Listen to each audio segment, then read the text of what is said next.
નમસ્કાર ખેડૂત મિત્રો. દાડમમાં જે છે અત્યારે ઘણા બધા ખેડૂતો છે એ નવું વાવેતર કરે છે. તો વાવેતર કરતા સમયે ખેડૂત મિત્રોએ કઈ કઈ વસ્તુ ધ્યાનમાં રાખવી જોઈએ, કઈ કઈ વસ્તુ નાખવી જોઈએ જેનાથી જે છે એ પ્લાન્ટને ફાયદો થાય. તો એના વિશે આપણે જે છે એ તમને આગળ વિડીયોમાં જણાવીશું. તો સૌપ્રથમ વાત કરીએ કે જ્યારે તમે નવું વાવેતર કરતા હોય ત્યારે છાણિયું ખાતર છે, એસએસપી છે, માઇક્રોરાઇઝા છે, નીમખોળ છે, આટલી વસ્તુ જે છે એ નાખવી જોઈએ, જેનાથી જે છે તમને ફાયદો ઘણા બધા થાય છે. જે ફાયદા કેવી કેવી રીતે થાય છે એ તમને આગળ વિડીયોમાં જણાવીશું. તમે સંપૂર્ણ રીતે જે છે આખો વિડીયો જોજો, જેનાથી તમે જે કોઈ પણ ખેડૂત મિત્રો નવું દાડમનું વાવેતર કરતા હોય તેમને પણ કહી શકો, અથવા તો આ વિડીયો શેર કરો જેના દ્વારા નવા ખેડૂત મિત્રોને માહિતી મળે. તો આપણે જે 10 કિલો જે છે એ સડેલું છાણિયું ખાતર નાખવાનું છે. જે ખાતર તમે નાખો આનાથી કયા કયા ફાયદાઓ થાય છે, તો વાત કરીએ તો જમીનમાં જે છે એકદમ વ્યવસ્થિત ભેજ જાળવી રાખે છે, છોડને જે છે ધીરે ધીરે પોષક તત્વો પૂરા પાડે છે. આ સિવાય કોઈને જે એકદમ રેતાળ જમીન હોય તો તેમાં ભેજ જાળવી રાખવાનું કામ કરે છે. આ સિવાય બીજા અન્ય જે ફાયદાઓ છે, તો જે છાણિયું ખાતર નાખેલું તો તેમાં જે નવા મૂળ જે વિકાસ થતા હોય તે સરળતાથી ડેવલપ થાય છે.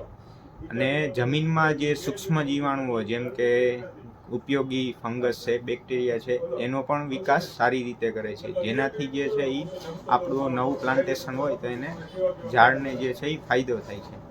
આ સિવાય બીજી વાત કરીએ તો એસએસપી છે એ આપણે પ્રતિ ઝાડ છે 150 થી 200 ગ્રામ નાખવાનું છે.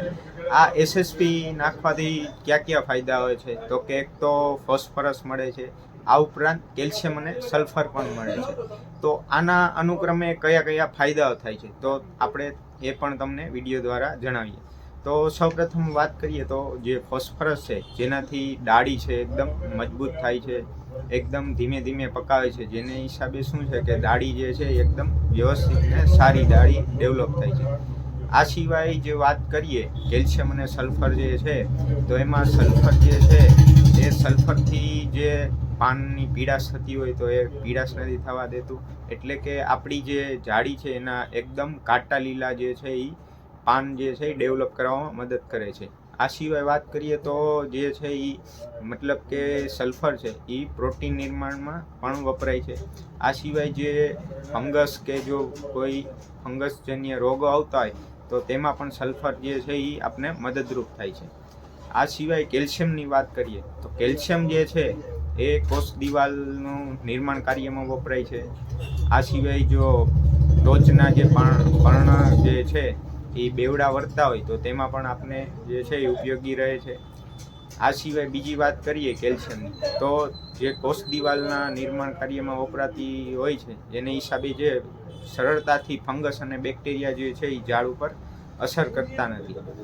આ સિવાય જે વાત કરીએ કે નીમખોળ, જે નીમખોળ આપણે જે છે એ પ્રતિ ઝાડ 250 ગ્રામ નાખવાનું છે, જેનાથી આપણે કયા કયા ફાયદા થાય છે, તો એક તો જે છે એ જમીનમાં જમીનજન્ય જીવાતો છે જેમ કે ઉધઈ છે, મુંડા છે, તો એના સામે રક્ષણ આપે છે. આ સિવાય જે નાઇટ્રિફિકેશન છે, એટલે કે જેમ કે છોડને જે છે નાઇટ્રોજન જે છે મળતો હોય તો તેનું જે છે એ રેશિયો સ્લો કરે છે, એટલે કે ઝાડને જે છે ધીમે ધીમે એવી રીતે જે છે એ નાઇટ્રોજનની અવેબિલિટી કરાવે છે. આ સિવાય બીજા કોઈ ફંગસ છે કે બેક્ટેરિયા છે એને પણ આવતા અટકાવે છે. એટલે અનુક્રમે વાત કરીએ કે આ બધું જે આપણે પ્લાન્ટમાં એસએસપી છે, નીમખોળ છે, છાણિયું ખાતર જે છે એ નાખીએ તો ખૂબ જ જે છે એ મહત્ત્વના ફાયદાઓ થતા હોય છે. આ સિવાય સરળતાથી રૂટ ડેવલપમેન્ટ છે, આપણું પ્લાન્ટ જે છે મજબૂતાઈથી ડેવલપ થવો. આ સિવાય ફૂગજન્ય કે બેક્ટેરિયાજનક રોગો ઓછા આવવા.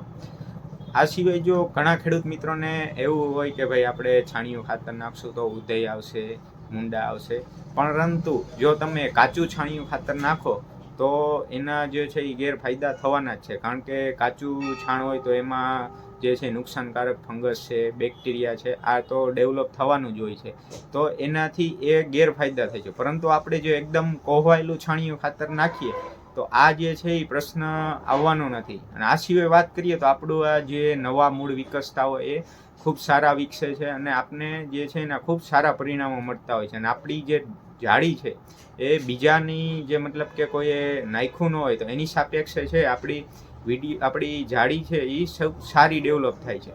તો આપણે જે આ નવું વાવેતર કરતા હોય તો આ આટલી વસ્તુ ખાસ નાખવી જોઈએ, જેનાથી શું છે આપણી ડાળી સરળતાથી જલ્દી અને સારી ડેવલપ થતી હોય છે.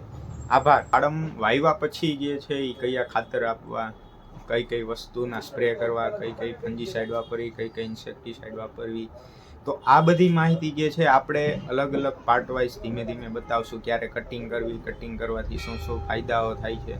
તો એના માટે જે છે આપણી ચેનલને સબસ્ક્રાઈબ કરો, ફોલો કરો અને અન્ય નવા ખેડૂત મિત્રોને મોકલો, જેનાથી જે છે એ ખેડૂત મિત્રો જે છે સારી માહિતી મેળવી શકે.